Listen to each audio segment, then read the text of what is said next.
'Tis the season to be podcasting. Stay inside with a warm beverage and a hot microphone. If you're interested, Spotify can help you out. They've got a platform that lets you make one, distribute it, and earn money all in one place for free.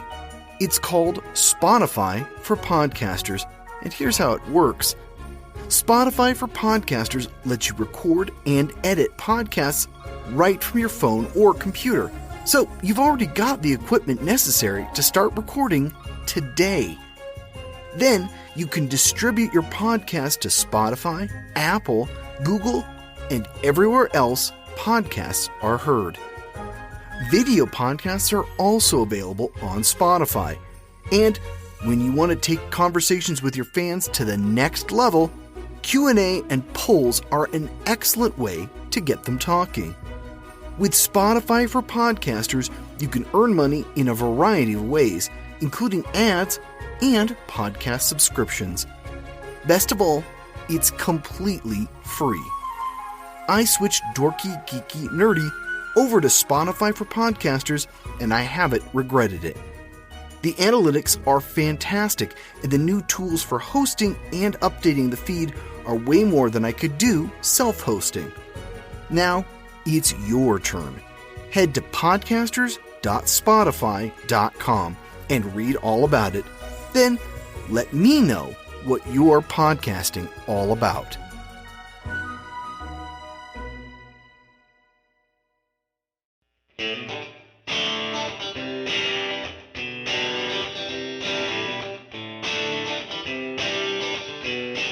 It's only Wednesday, but I'm in the mood for some Saturday morning cartoons. Hey gang, welcome back to the Dorky, Geeky, Nerdy Trivia Podcast. I'm your host, Brian Rollins, and this week for episode 113, we're diving into the cartoons from Hanna-Barbera. If you're new to the show, welcome. It's a pretty simple question and answer format. I ask the questions, give you 5 seconds, then I reveal the answer. If you're looking for rules or a scorecard, visit the show's website, dorkygeekynerdy.com. Let's get on with it with the Dorky Round. Number 1. What classic 1960 Hanna-Barbera cartoon was inspired by the Honeymooners?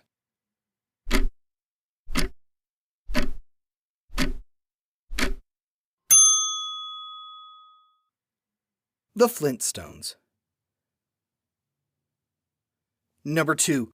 What show featured the Hanna-Barbera characters in their own version of the Olympics?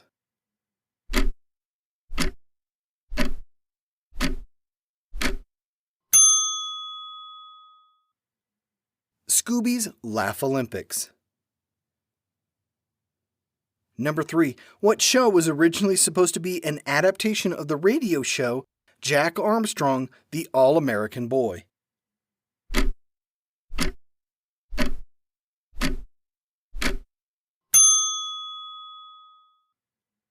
Johnny Quest. Number 4. In 1973, Hanna-Barbera copied the Scooby-Doo formula, but replaced the titular dog with what race car?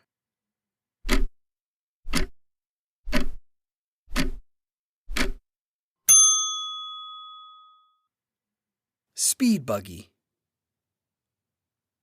Number 5. Before going coast to coast, what superhero debuted in 1966?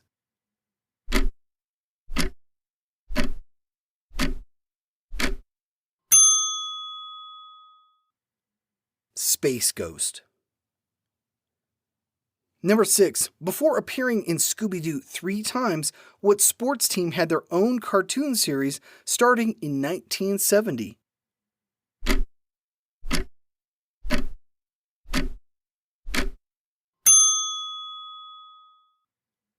The Harlem Globetrotters. Number 7. Plastic Man and Green Arrow made their animated debut in what show?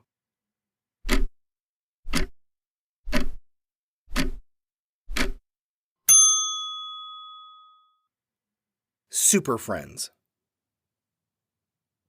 Number 8. The studio couldn't afford Barbara Eden or Larry Hagman for what animated adaptation?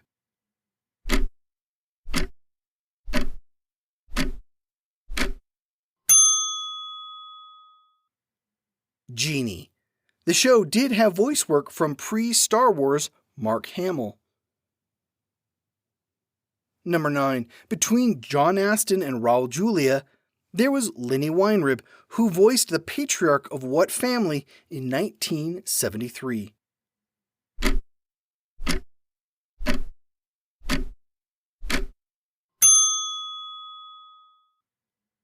The Addams Family. Number 10. Don Messick, the voice of Scooby-Doo, also voiced the leader of what group of little blue people?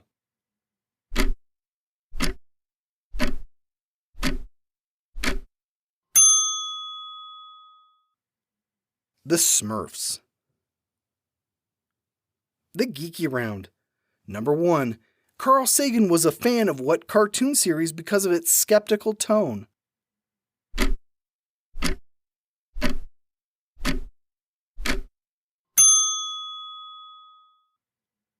Scooby-Doo, Where Are You?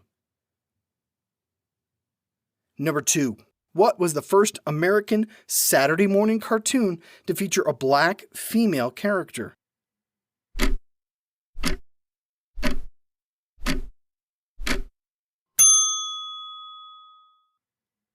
Josie and the Pussycats. Number 3. What 1962 cartoon was the first show broadcast in color on ABC?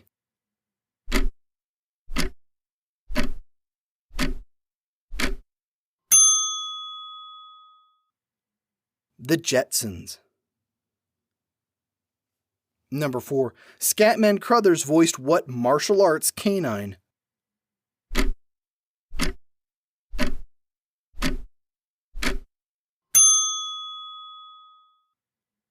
Hong Kong Phooey. Number 5. When aired on British TV, what show was renamed Boss Cat?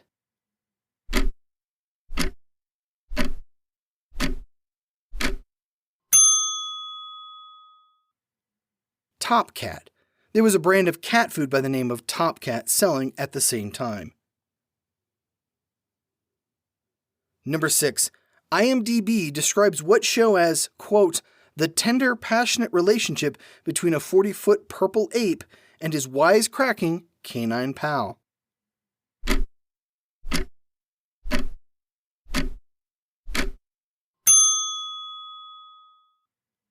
The Great Grape Ape Show. Number 7. Larry Harmon played Stan and Jim McGeorge played Oliver in what 1966 cartoon?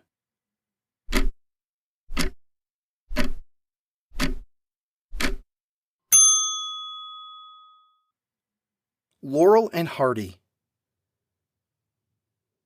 Number 8. What All in the Family actress voiced a teenage Pebbles Flintstone?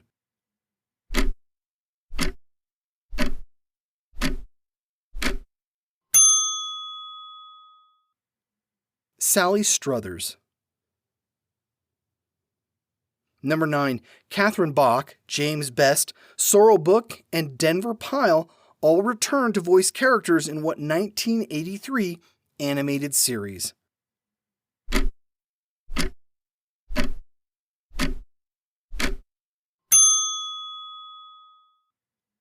The Dukes.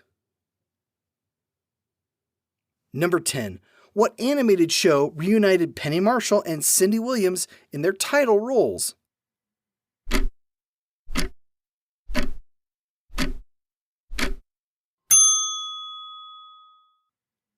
Laverne and Shirley in the Army.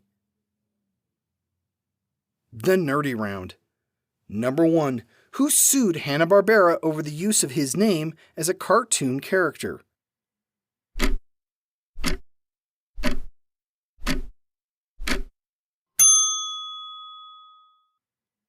New York Yankees catcher Yogi Berra. Number 2. Who originally voiced Huckleberry Hound?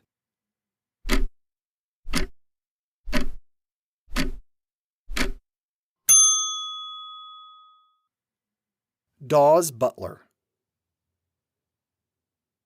Number 3. What was the name of Quick Draw McGraw's alter ego?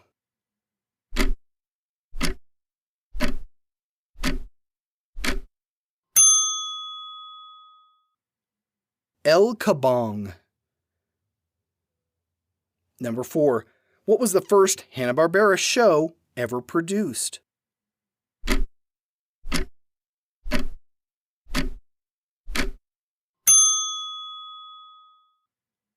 The Rough and Ready Show. Number 5. What primate was trying to escape from Mr. Peebles' pet shop?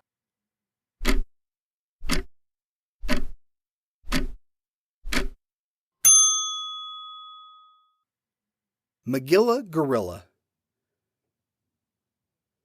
Number 6. What was the name of Birdman's sidekick?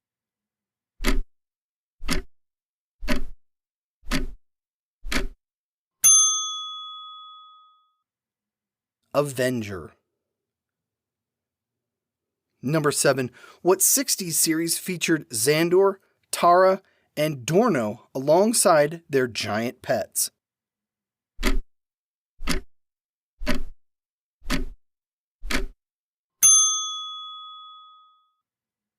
The Herculoids. Number 8. What was the name of Penelope Pitstop's car in Wacky Races?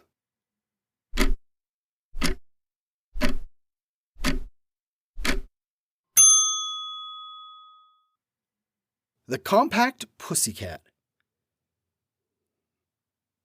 Number 9. What Hanna-Barbera show was also Tex Avery's final production?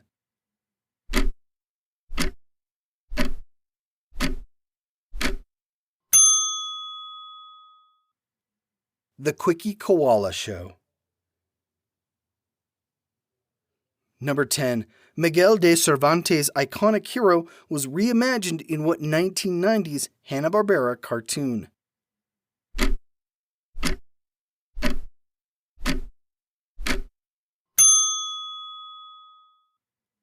The Adventures of Don Quixote and Sancho Panda. And that's all we've got for this week's show, folks. I hope you enjoyed this stroll down memory lane. If you're a Gen Xer like me, Hanna-Barbera cartoons were a cornerstone of your childhood. We'll be back again next week with more trivia fun. Here's your clue. What 4-time Grammy winner charted his first hit with only his accordion and his accordion case as instruments? A little music trivia next week from an artist I love. I hope to see you back here. This has been episode 113 of the Dorky, Geeky, Nerdy Trivia Podcast. The music has been by Jason Shaw at Audionautics.com. I'm your host. Thanks for listening, and keep an eye on your picnic basket.